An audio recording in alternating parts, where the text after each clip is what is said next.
ஒருவன் தன் தொழிலை இழந்து, உறவுகளை இழந்து, ஆன்மீகத்தை இழந்து, தன்னம்பிக்கையை இழந்து, இறுதியில் தன் வாழ்வையே முடித்துக் கொள்ளலாம் என முடிவெடுத்தான். அடர்ந்த காட்டுக்குள் வேகமாக ஓடினான். மீண்டும் ஒருமுறை கடைசியாக இறைவனிடம் பேசி பார்க்கலாம் என யோசித்தான்.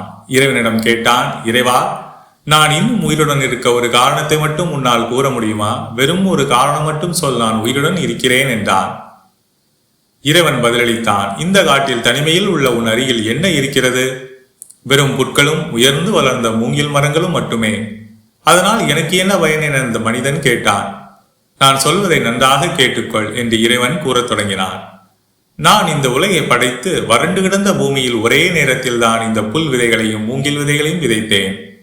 முதல் வருடத்தில் புல் விதைகள் முளைத்து பூமியெல்லாம் பரவி வறண்டு கிடந்து இந்த பூமியை பச்சை பசையல் என மாற்றிவிட்டன.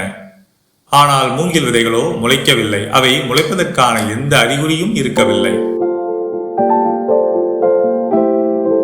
இரண்டாவது வருடமும் பார்த்தேன். புற்கள் இன்னும் வளர்ந்து பெருகி இருந்தன. ஆனால் மூங்கில் விதைகள் அப்படியே இருந்தன. மூன்றாவது வருடம் பார்த்தபோதும் நிலைமை இதுதான். நான்காவது வருடமும் இதே நிலைதான். ஆனால் ஐந்தாவது வருடம் பார்த்தபோது ஒரு மூங்கில் விதை மட்டும் முளைவிட்டு இருந்தது. அந்நேரம் புற்களுடன் ஒப்பிடும்போது அது மிகவும் சிறிய ஒரு செடியாகவே இருந்தது. ஆறாவது வருடம் பார்க்கிறேன். 100 அடிகளுக்கு மேல் வளர்ந்த மூங்கில் மரங்கள் பூமியெங்கும் வளர்ந்திருந்தன. புற்களை விட பல மடங்கு உயரமாக அவை வளர்ந்திருந்தன.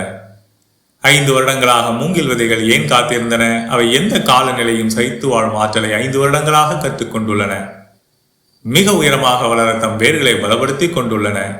தன்னை போதுமான அளவு பலப்படுத்தி கொண்டதும் முளைக்க ஆரம்பித்துள்ளன. இப்போது எந்த ஒரு பருவநிலை மாற்றத்தையும் தாங்கும் சக்தி அவற்றுக்கு உண்டு. நான் எனது படைப்புகளுக்கு அவற்றால் தாங்க இயலாத எந்த சவாலையும் கொடுப்பதில்லை. உனக்கும் அப்படிதான். என்னை பொறுத்தவரையில் நீ இன்னும் முளைக்க ஆரம்பிக்கவே இல்லை. இப்போதுதான் நீ வாழ்வில் ஏற்படும் சிக்கல்களை அறிந்து கொள்கிறாய். அவை உன் வாழ்வில் ஏற்படுத்தும் சவால்களை பற்றி கற்றுக்கொள்கிறாய்.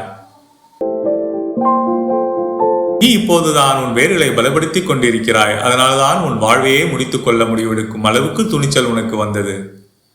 நீ துணிச்சலாக முடிவெடுக்க வேண்டியது உன் வாழ்க்கையை முடித்துக் கொள்வதற்காக அல்ல. என்ன பிரச்சனை வந்தாலும், எந்த சவால்களுக்கு முன்கொடுக்க நேரிட்டாலும்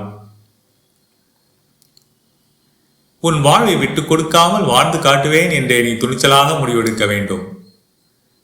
மூங்கில் மரங்களுக்கோ புற்களை போல் ஒரு வருடத்தில் முளைத்து பெருக முடியவில்லை. ஆனால் புற்களுக்கோ மூங்கில் மரங்களைப் போல் உயரமாக வளர முடியவில்லை. உன் வாழ்க்கையை மற்றவர்களுடன் ஒப்பிடுவதை நிறுத்து. உனது வாழ்க்கை பயணம் வேறு, அவர்களின் வாழ்க்கை பயணம் வேறு. உன் வாழ்க்கை எனும் சவாலில் நீ வெற்றியடைவதா அல்லது தோற்றுப்போவதா என்பதை நீதான் முடிவு செய்ய வேண்டும் என இறைவன் கூறி முடித்தான். சரி, இப்போது நீங்கள் என்ன முடிவெடுத்தீர்கள்? கமெண்டில் தெரிவிக்கவும்.